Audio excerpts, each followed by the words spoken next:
Alright mga solid katambay. So yung project natin Aerox is ito na mga solid kong katambay. Ayan. So ito na yung kanyang lumang crank. Ayan.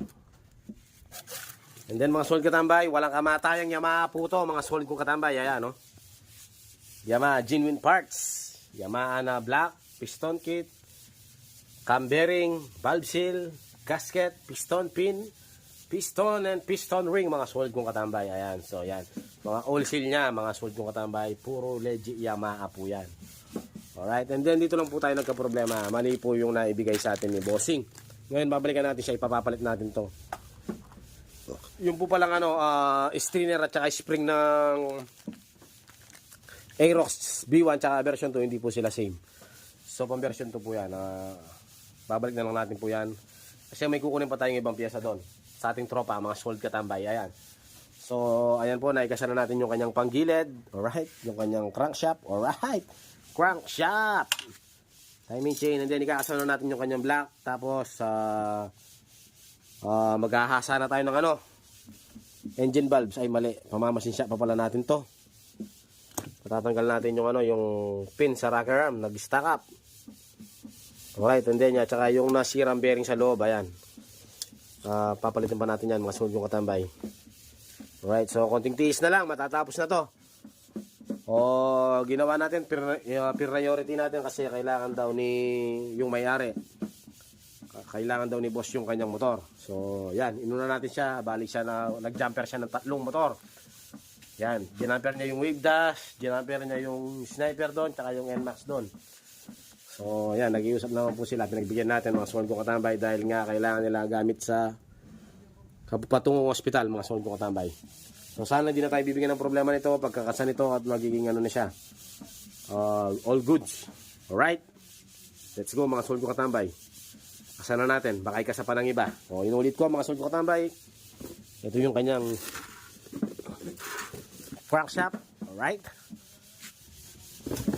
Place crankshaft. And then, bearing, valve seal, piston kit, piston ring, block assembly, piston pin, gasket, and base gasket.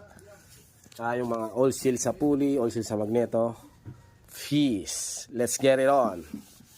So ito na po siya mga solid katambay. Alright. Natapos na po natin yung engine ng Aerox. Marami pong salamat sa supporters natin na si Squidward. Ayan. Si Boss Rocky. Ayan. So, inulit ko po sa mga gustong bumili ng JR5. PM nyo lang po si Rocky Lacson. Ayan. So, ayan na. Ilagay lang po natin yung kanyang CVT parts. Brand yung black. Piston kit. At nabuo na natin yung kanyang head. Ayan. At na-install na natin yung water pump. Thermostat. Hose. And then mamaya na yung radiator. Ngayon, ang gagawin natin, ilalagay na natin yung kanyang pangmalakasang langis na scooter motol. Alright. Motol scooter. Alright. So, ito na siya ngayon. Sana maganda yung andar niya. Di tayo sana bibiguin ng makinang ito. And then, ito yung coolant niya. Ayan po. Pro 99 coolant. Long life. Alright. So, ngayon, ang gagawin natin, itataas natin yung makina, bubukasan natin langis. Papatulong tayo kay Boss Rocky. Ayan. Ayan si Boss Rocky. Shoutout mo sila, boss. Shoutout. Shoutout do.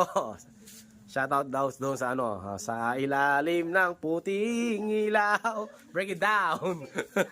O yan po. Ngayon, ikakasan na natin. So ito siya mga solid kong katambay. As you can see ay nabuo na natin ang kanyang engine. Ayan. So ayan na po. Wala namang wala naman leak, wala naman tagas. At wala naman tayong naging problema sa kanyang andar, mga solid kong katambay. Ayan. So, ayan, tamang check lang tayo. Ilawan natin. Ayan, wala naman leak sa kanyang mga hose. Ayan. So, ang kinapangit lang nito, mga solid kong katambay, sira yung kanyang tambutso. Nagpapa-welding. Pwedeng mag-cause ng backfire. Ayan. So dahil bago nga bukas to, ipapalapat muna natin yung kanyang engine. Lalapat muna yung block tsaka yung kanyang bagong piyesa, mga solid kong katambay. Ayan. Ngayon panda rin natin. So 60,000 na po ang tinakbo ng Aerox na to, mga solid kong katambay.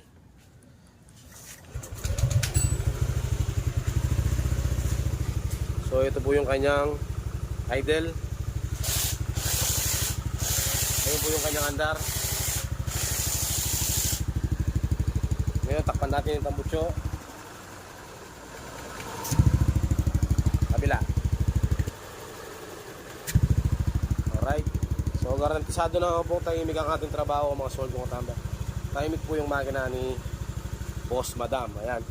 So ikakasakno lang po yung kaan nito para ma-pick up na nila. Para matawagan natin sila ngayon. So at least kahit pa paano natapos natin siya at napagbigyan natin sila mga sold kong katambay.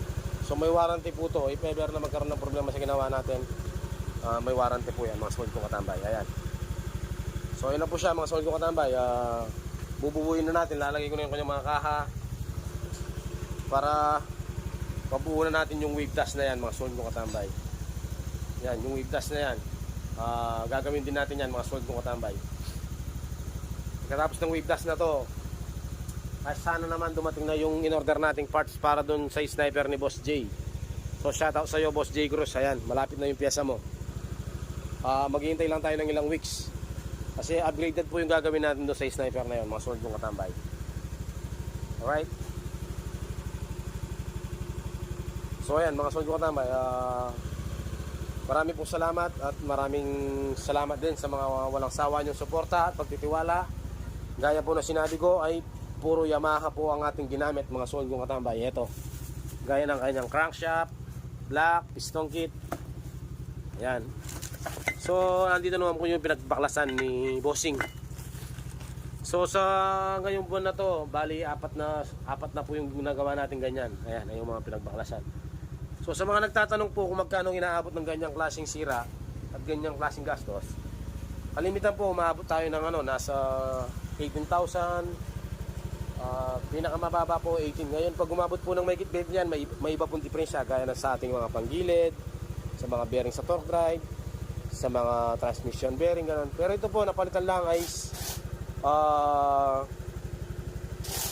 crankshaft at black piston kit kasama na throttle body, pagkayapay, and then engine refresh na rin, kasama na yung langis, coolant, lahat ng gastos niya mga sold kong katambay. Ayan, mga oil seal, gasket. So total po nito sa abot po ng 18,000 mga sold kong katambay, kasama na po yung labor dito mga sold kong katambay. Ayan. Para wala na pong sa mga nagtatanong, nagchat-chat kung magkano gagastusin ng ganitong klaseng gawa at ganitong klaseng diferensya mga sold kong katambay. Ayan. So ngayon, all goods na siya mga sold kong katambay. So marami pong salamat. Love you all. Teammates, magalang lang po. Wala nang iba. Basta may problema sa pagkagawa, may warranty po yan. Aerox Gaming.